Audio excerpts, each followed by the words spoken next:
There's always this argument with people who are into Batman where it's his real self, Batman, or Bruce Wayne.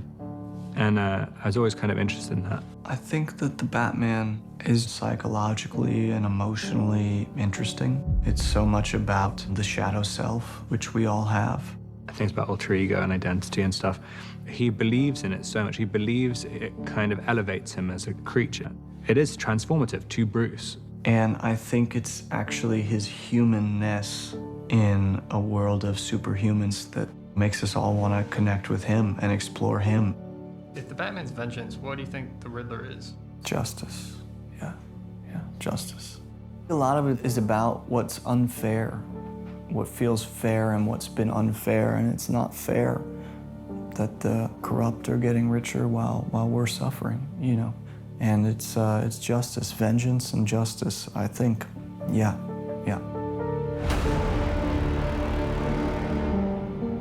You're not supposed to reject the Riddler outright. The Riddler's the Riddler because of a lot of horrible things that have happened prior to that. When I was writing and thinking of this character in a way that felt like the Zodiac, that felt like a serial killer, what was important was that the Riddler is someone whose great power has to do with patterns.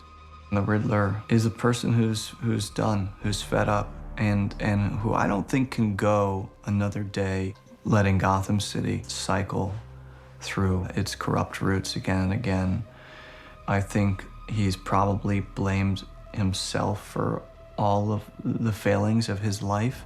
And I think once he discovered this corruption, he sees that maybe it wasn't all his fault. It's theirs. Okay, then he goes off to your right. He has a very dark agenda, but he's also kind of brilliant. And he retreated the way that Batman retreats into his mission of becoming a vigilante. Comes back, passes. He retreats into numbers and puzzles. Goes far to your left so we can see. Because it's the one place where he can find control. Great. Exactly. Okay, let's go through the whole thing again. Something about that made me think of Paul. One of the first things that we talked about was like the two sides of trauma. And that really spoke to me. The first conversation I had with Matt about it, I just knew he just had an angle on something. There was something about doing it as a noir. I mean, even though Batman is always kind of a noir, but like it's never just fully committing to that world. The hell is this?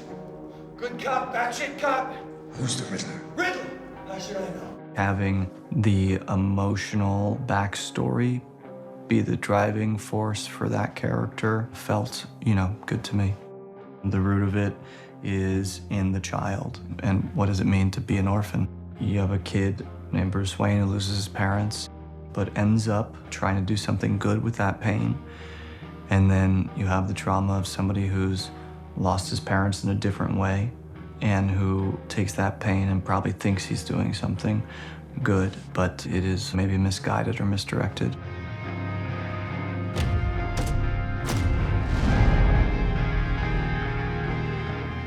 Normally, Batman seems to hold all the strings. The plan is entirely his, but really in this, he's still trying to figure out exactly what Batman is. And the Riddler seems to know secrets about Batman and Bruce that even Bruce didn't know. It's a very reactive version of Batman that I don't think we usually get.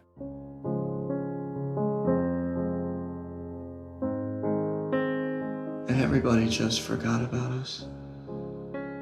All they could talk about was poor Bruce Wayne. Bruce Wayne the orphan. Orphan?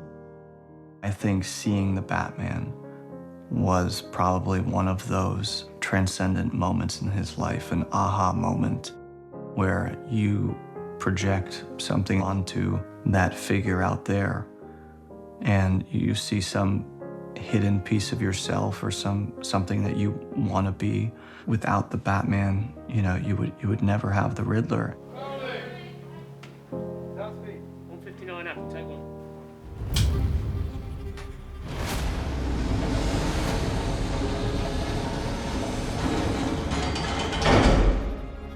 What I wanted to do was have the Riddler lead us on a path where there are lots of possibilities when they meet at Arkham. That's one of my favorite scenes in the movie, and I love the way that Paul and Rob played that scene.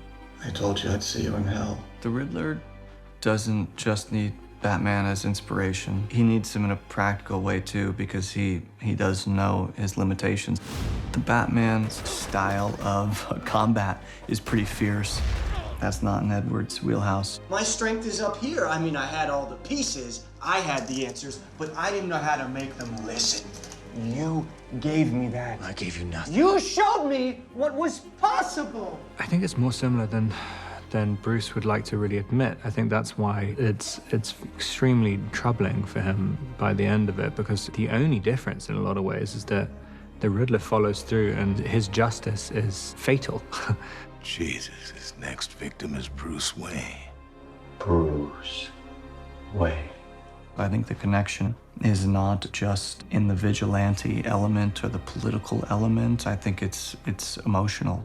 It's almost a love story. In the course of that scene, it ends up being a terrible rejection for the Riddler because he's certain that he'll be embraced because they're both vigilantes. They're both righteous. They're both trying to go after the criminal element. And the Riddler is doing that, but he's doing it in the most twisted way. And he obviously has crossed a line that Batman wants to think he would never cross and is doing everything he can not to. You showed me all it takes is fear and a little focused violence. You inspired me.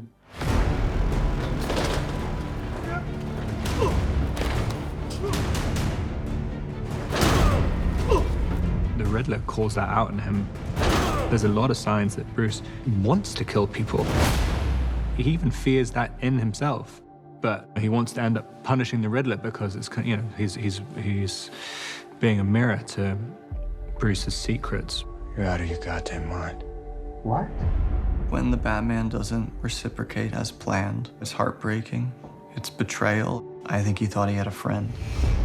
No amount of pain and damage you inflict on people who have wronged you or wronged someone else, it's not gonna fix the situation, basically. That's basically the arc of Batman in this. The thing that is so great about Batman, historically, culturally, and in this film, it's that space in between, which is where we really all live. That's so potent and powerful and true. I think it is about having heroes and having villains and exploring the space in between.